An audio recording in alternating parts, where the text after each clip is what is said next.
O Brasil teve 46.907 casos novos em 24 horas e 1.055 mortes pela doença do coronavírus de 2019 registradas nesta sexta-feira.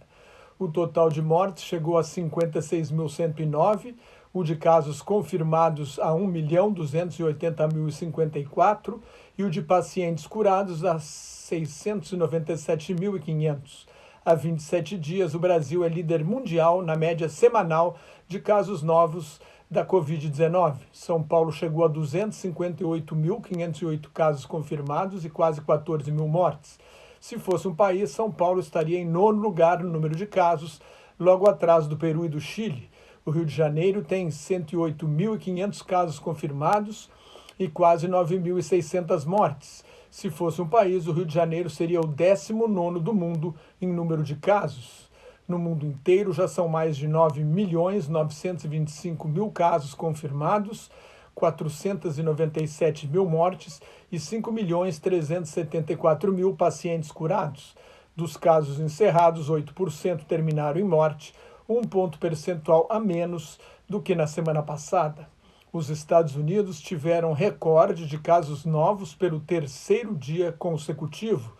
A metade foi diagnosticada em jovens de até 35 anos que não respeitaram o distanciamento social.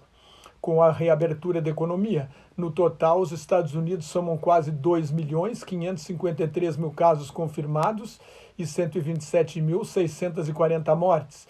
Na metade de fevereiro, os Estados Unidos tinham apenas 15 casos confirmados. O presidente Donald Trump previu na época que em breve não haveria nenhum.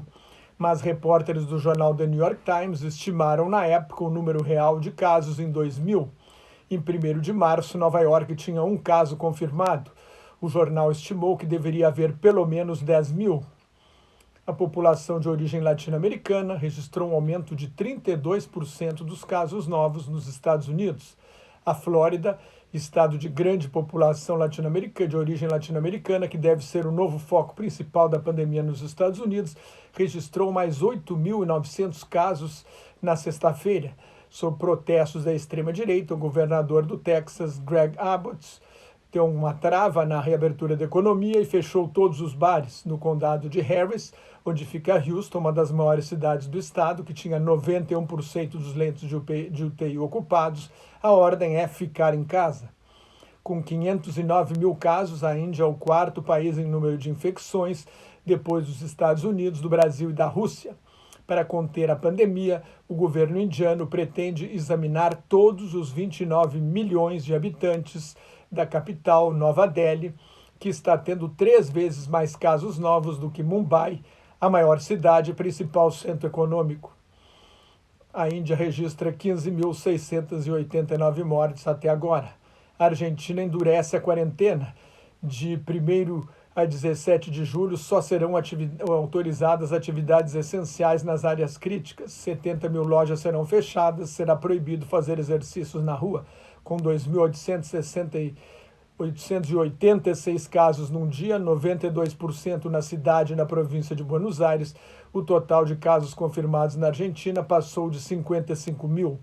Houve mais 34 mortes, elevando o total para 1.184.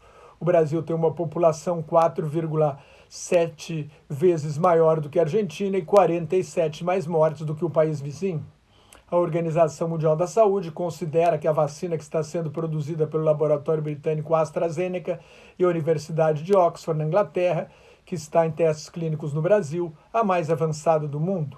A OMS defendeu o investimento de 31 bilhões e 300 milhões de dólares, cerca de 171 bilhões de reais, durante um ano para desenvolver exames, vacinas e tratamentos para a pandemia. Ao abrir suas fronteiras externas em 1º de julho, a União Europeia deve barrar viajantes dos Estados Unidos, do Brasil e da Rússia, os 3 países com maior número de casos confirmados da Covid-19. A lista dos países autorizados a enviar viajantes à Europa Unida inclui Andorra, Argélia, Austrália, Canadá, Coreia do Sul, Geórgia, Japão, Marrocos, Montenegro, Nova Zelândia, Ruanda, Sérvia, Tailândia, Tunísia, Uruguai e o Vaticano. A China será incluída se passar a receber viajantes do bloco europeu. O principal critério adotado pela Europa é ter um índice de contaminação inferior ao europeu. Na União Europeia, há 16 casos novos por dia para cada 100 mil habitantes. Nos Estados Unidos são mais de 100 e no Brasil 180. A terceira e última estimativa do Produto Interno Bruto dos Estados Unidos no primeiro trimestre indicou uma queda em ritmo de 5% ao ano, a maior desde o segundo trimestre de 2009, quando acabou a grande recessão iniciada em dezembro de 2007. O consumo pessoal subiu 8,2% em maio nos Estados Unidos, num sinal de retomada da economia, mas o aumento do número de novos casos da Covid-19 mina a recuperação.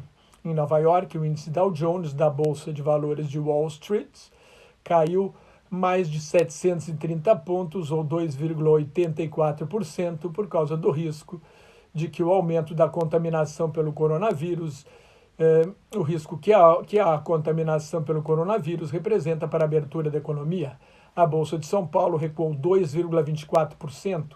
Apesar da intervenção do Banco Central, o dólar subiu para R$ 5,46. Mais notas e comentários sobre política internacional no meu blog Globalização em Crise, que está em nelsonfrancojobim.blogspot.com, no meu Twitter e no Facebook, onde agora também estou no grupo Quarentena News. Cuide-se, fique em casa se não tiver nada muito importante a fazer na rua, e muito obrigado.